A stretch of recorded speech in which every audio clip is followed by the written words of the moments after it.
Hi, it's Fias Tarot. Hello, Pisces placements. This is your reading pagdating sa sino ba ang nag-iisip sa'yo ngayon at bakit. Oo, so syempre, again, before tayo mag-start, kung hindi ka pa nakakapag-subscribe, please do subscribe and hit the notification bell para lagi po tayo maging updated. Oo, sa mga mangyayari pa lang. And syempre, again, kung may tanong po pagdating sa private reading, just message me sa akin pong FB page for more info. Ganun rin po pagdating po sa ating mga items. Yes, they're all available.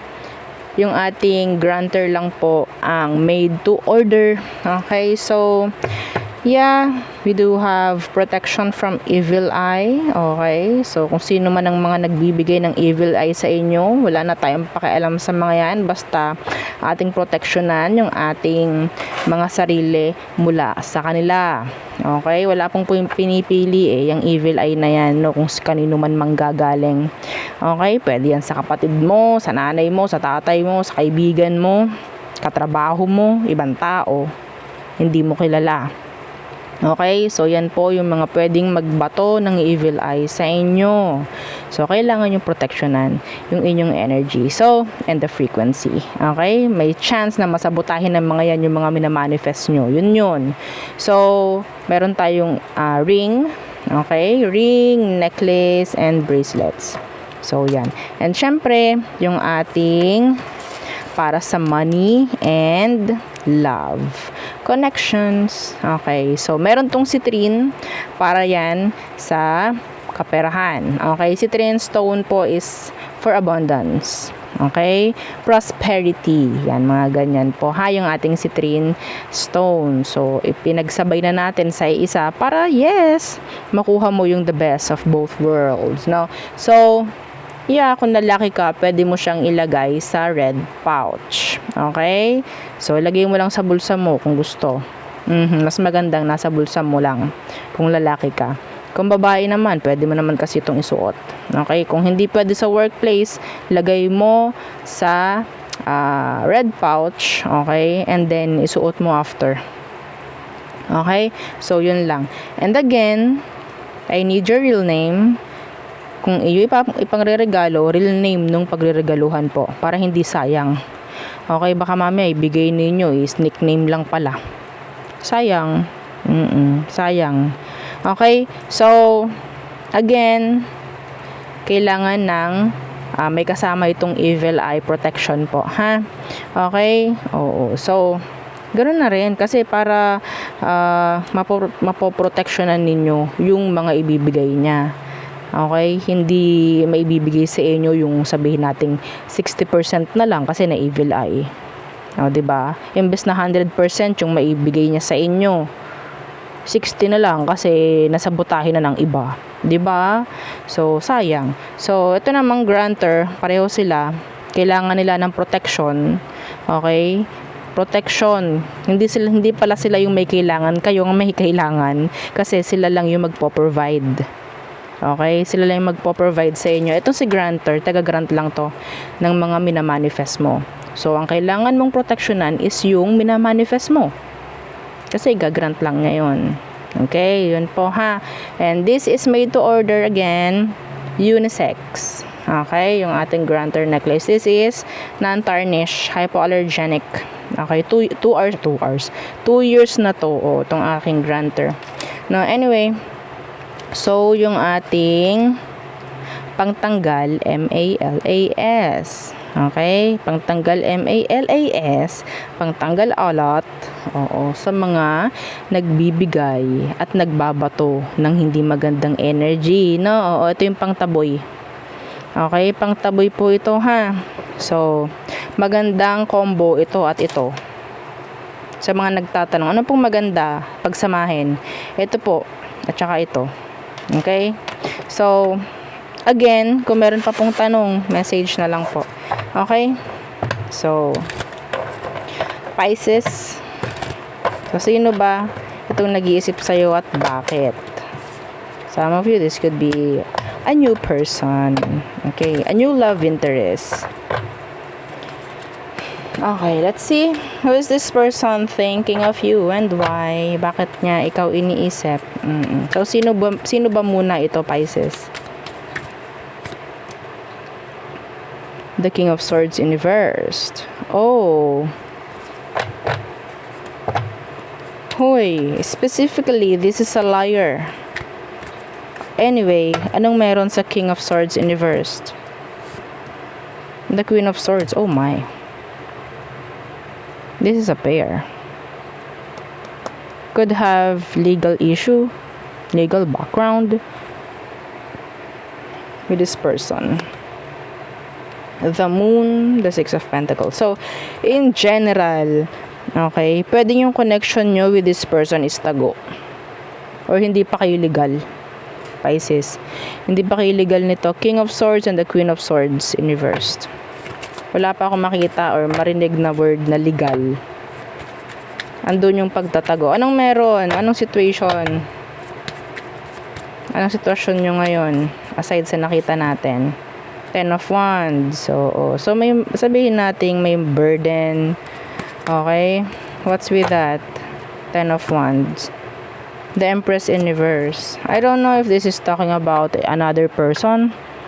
Okay, ang nagpapabigat sa sitwasyon ninyo. Okay? Andun yung word na lagi kayong patakas ng taong to. The World, the Eight of Cups. Laging patakas. Okay? So, sa energy, pagdating sa sitwasyon, meron ditong parang hindi mailabas, hindi mai-level up. The Empress is here in reverse. It could be a mother figure or another person lang nga talaga ang parang nagiging hadlang dito. Hindi ko nakikita na kayo ay totally legal na agad or legal or open ng taong to. Parang tago ang connection nyo. Tingnan natin, bakit kanya iniisip? Bakit kanya iniisip?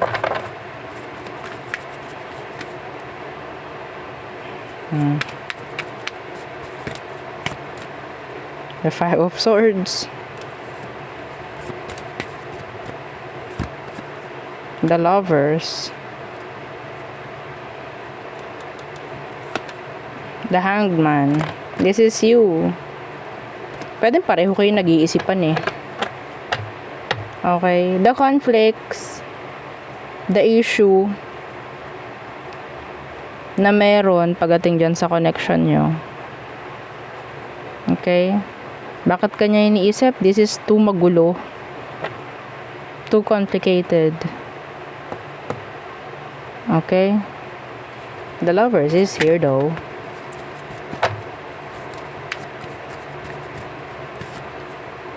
The Four of Swords in reversed. Yeah, the High Priestess. Tago eh. The Star. So, nandun yung word na challenge. It's like a challenge. It's giving you, maybe you, both of you. The situation is giving you challenge. A challenge. A thrill. Maybe. It's like, magkikita kayo, kailangan talagang ano eh. Alam mo, nandun yung energy na parang hindi nakaka-boring yung connection.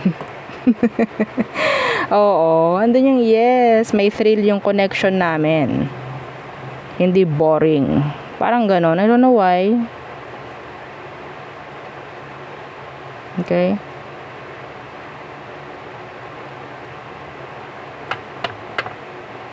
Parang laging patakas, laging patago yung connection. Yung samahan nyo ng dalawa nitong taong to. Nagkakaintindihan kayo nito eh, sa totoo lang. Yun nga lang, may mga humahadlang. Yeah, Page of Pentacles in reverse. Ten of Cups in reverse. Hindi tuloy makuha yung energy ng sabihin nating acceptance. Okay, acceptance. Yun ang missing. So, sino pa? Ang nag-iisip kay Pisces. Sino pa ang nag-iisip sa iyo? Let's see. Okay. Sino pang nag-iisip kay Pisces? At bakit? Who are they? Who are they? Who is this? The Two of Pentacles in reversed. Do they drop you? Do they drop you? Two of Pentacles in reversed. The Four of Pentacles are holding back. Some of you, this could be an earth sign, Taurus, Virgo, Capricorn. I'm hearing block. They're holding back from you, they block you, they drop you. Yeah. Did they walk away? So, inalisan ka ng taong to. Nilayuan ka. Okay, in general.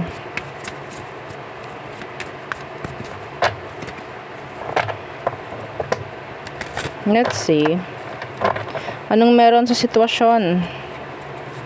Anong kailangan mong malaman, Pisces, sa sitwasyon ngayon? The Knight of Swords.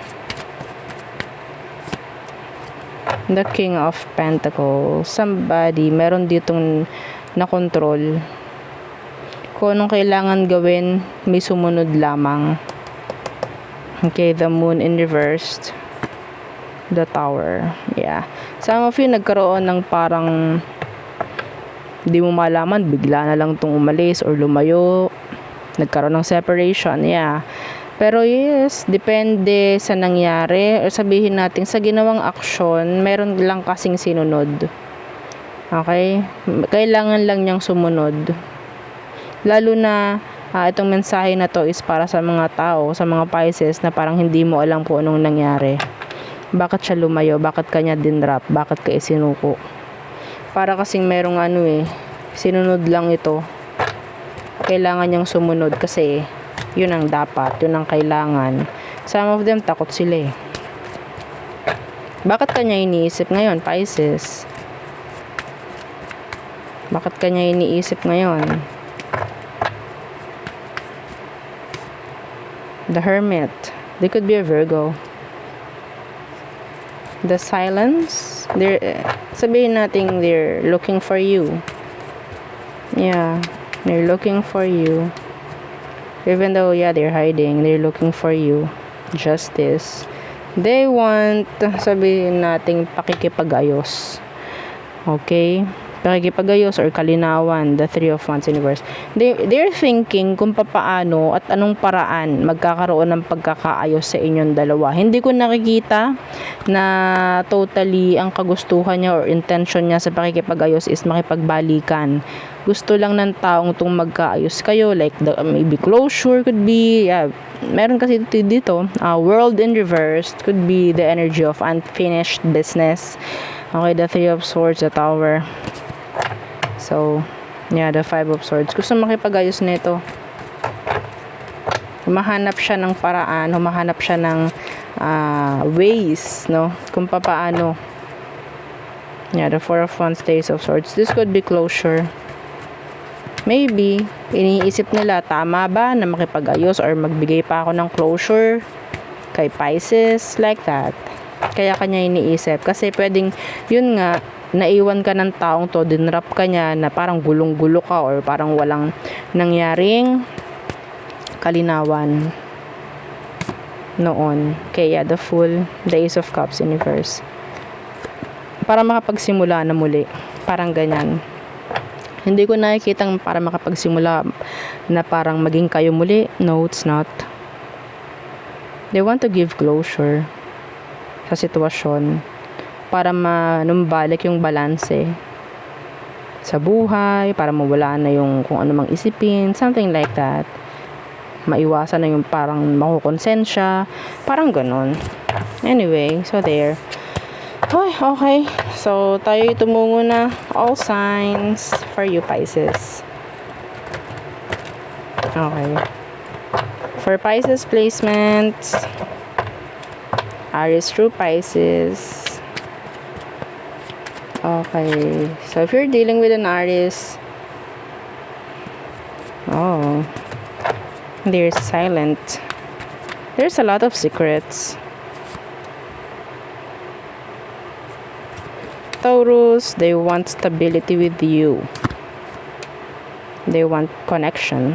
Gemini,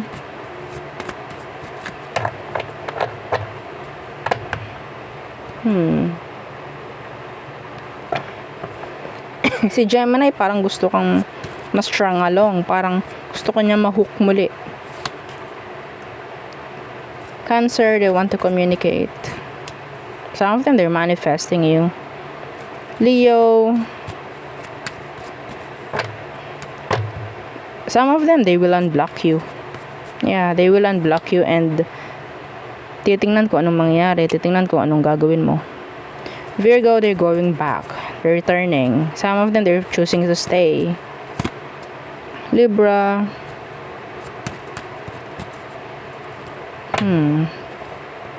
they can't commit. They have commitment issues. Scorpio, they want to be with you. They want the forever with you. They want stability, commitment. Sagittarius, taking action. Pisces. Capricorn, merong mabubunyag with this Capricorn, or merong magbubunyag or magsasabi ng katotohanan with this Capricorn. Aquarius, stubborn. Pisces, miss opportunity. Okay, so there, yun ang aking reading for you, Pisces placements. Again, please don't forget to like, share, and subscribe, and follow our FB page. And yes, yung ating second YouTube channel na nasa description box below. Again, yeah, don't forget. So, dito po natapos ang ating reading. Thank you. Goodbye.